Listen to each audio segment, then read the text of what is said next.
Madam. Uncle Julian contrived to bow from his wheelchair, and Mrs. Wright hurried to reach the door and open it for him. Directly across the hall. I admire a decently curious woman, madam.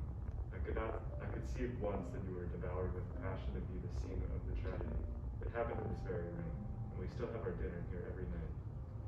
We could hear him clearly. He was apparently moving around our dining room table while Mrs. Wright watched him from the doorway. You will perceive that our table is round. It is overlarge now with the pitiful remnant of our family, but we have been reluctant to disturb what is, after all, a monument of sorts. At one time, a picture of this room would have commanded a large prize from any of the newspapers. We were a large family once, you recall. A large and happy family. We had small disagreements, of course. We were not all of us overblessed with patience. I might almost say that there were quarrels. Nothing serious. Husband and wife, brother and sister, did not always see eye to eye. And why did she? Yes, that is perplexing, is it not? My brother, as head of the family, sat naturally at the head of the table, there, with the windows at his back and the decanter before him. John Blackwood took pride in his table, his family, his position. She never even met him. Helen Clark said. She looked angrily at Constance. I remember your father well. Faces fade away out of memory, I thought. I wondered if I would recognize Mrs. Wright if I saw her in the village. I wondered if Mrs. Wright in the village would walk past me, not seeing. Perhaps Mrs. Wright was so timid that she never looked up at faces at all. Her cup of tea and her little rum cake still sat on the table untouched. And I was a good friend of your mother's, Constance. That's why I feel able to speak to you openly, for your own good. Your mother would have wanted. My sister-in-law, who was, madam, a delicate woman. You will have noticed her portrait in the drawing room, an exquisite line of the jawbone under the skin. A woman born for tragedy, perhaps, although inclined to be a little silly. On her right at this table, myself, younger then, and not an invalid. I had only been helpless since that night. Across from me, the boy Thomas. Did you know I once had a nephew, that my brother had a son? Certainly, you would have read about him. He was 10 years old and possessed many of his father's more forceful traits of character. He used the most sugar. Alas.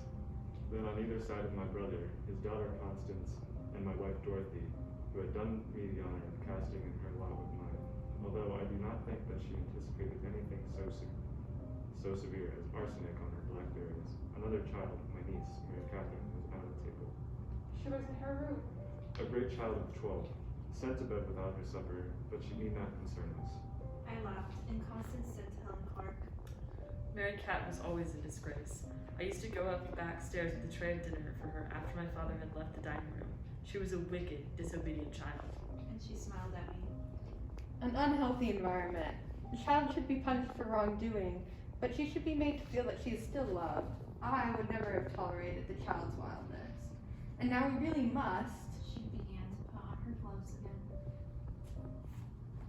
Spring lamb roasted, with a mint jelly made from Constance's garden mint. Spring potatoes, new peas, and salad, again from Constance's garden. I remember it perfectly now. It is still one of my favorite meals. I have also, of course, made very thorough notes of everything about that meal, and in fact, that entire day. You will see at once how the dinner revolves around my niece.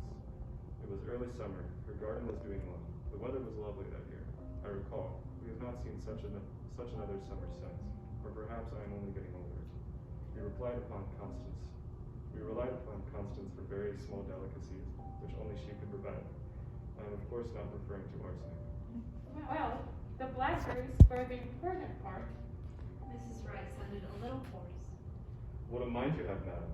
So precise, so unerring. I can see that you are going to ask me why she should conceivably have used arsenic. My niece is not capable of such subtlety, and her lawyer luckily said so at the trial. Constance can put her hand upon a bewildering array of deadly substances without ever leaving home. She could feed you a sauce of poisoned hemlock, a member of the parsley family which produces immediate paralysis and death when eaten. She might have made a marmalade of the lovely thorn apple over the baneberry. She might have tossed the salad with Halcus lanatus, called velvet grass, and rich in hydrocyanic acid. I have notes on all of these, madam. Deadly nightshade is a relative of the tomato. Would we, any of us, have had the prescience to decline, and Constance served it to us, spiced and made into pickle. or consider just the mushroom family, rich as that is, in tradition and deception. We are all fond of mushrooms. My niece makes a mushroom omelet you must taste to believe, madam, and the common death cup. She should not have been doing the cooking. Said Mrs. Wright strongly. Well, of course, there's the root of the trouble. Certainly she should not have been doing the cooking if her intention was to destroy all of us with poison. We would have been blindly unselfish to encourage her to cook under such circumstances, but she was acquitted, not only of the deed, but of the intention. What was wrong with Mrs. Blackwood doing her own cooking? Please. Uncle Julian's voice had a little shudder in it, and I knew the gesture he was using with it, even though he was out of my sight. He would have raised one hand, fingers spread, and he would be smiling at her over his fingers. It was a Galen, Uncle Julian gesture. I had seen him use it with Constance. I personally prefer to chance the arsenic. We must go home. I don't know what's come over Lucille. I told her before we came not to mention this subject. I'm going to put up wild strawberries this year. I noticed a considerable patch of them near the end of the garden. It's terribly tactless of her, and she's keeping me waiting. The sugar bowl on the sideboard, the heavy silver sugar bowl. It is a family heirloom. My brother prized it highly. You will be wondering about that sugar bowl, I imagine.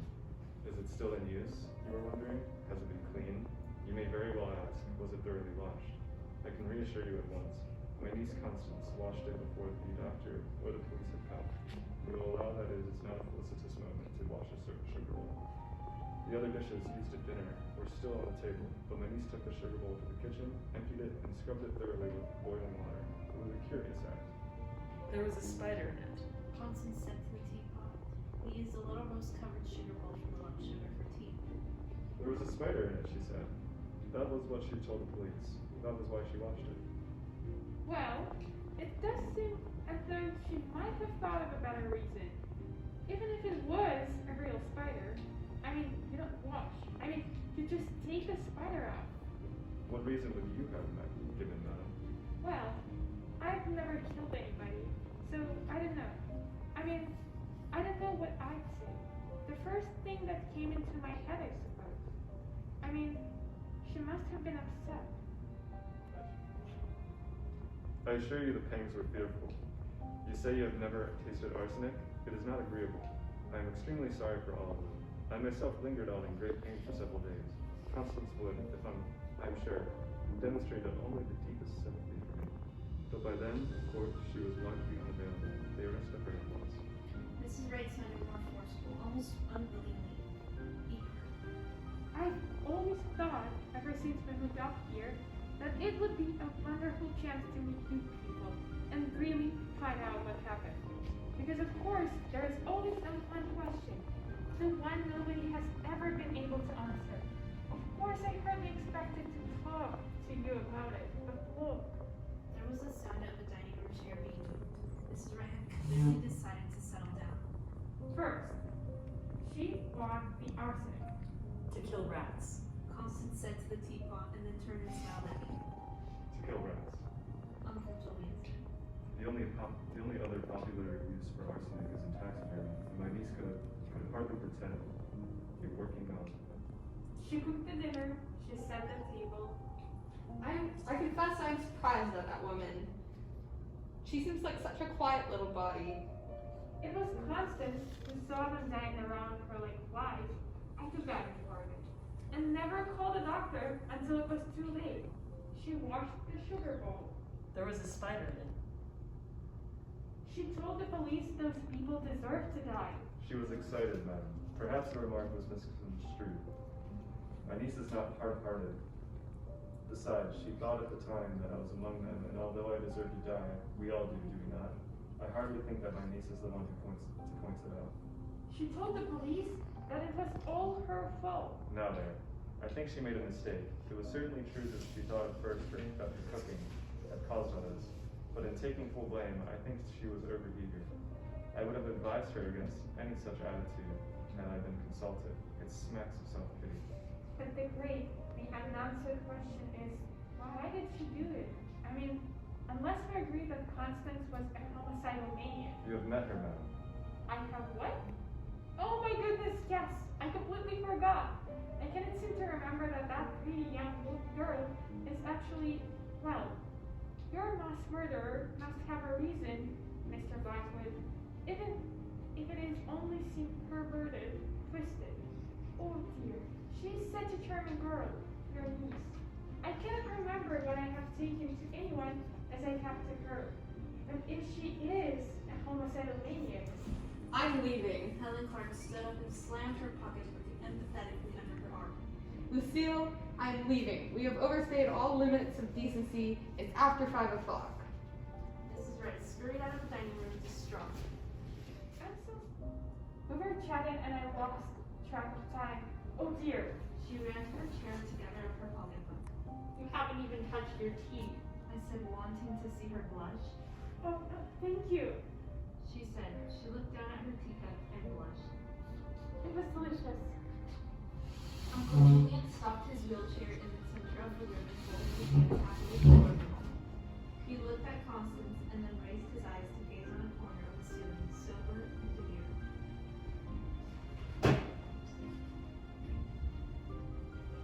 Julian, goodbye. Constance, I'm sorry we stayed so long. It was inexcusable. Lucille? Mrs. Wright looked like a child who knows it is going to be punished, but she had not forgotten her manners. Thank you. She said to Constance, putting her hand out and then taking it back again quickly. I had a very nice time. Goodbye.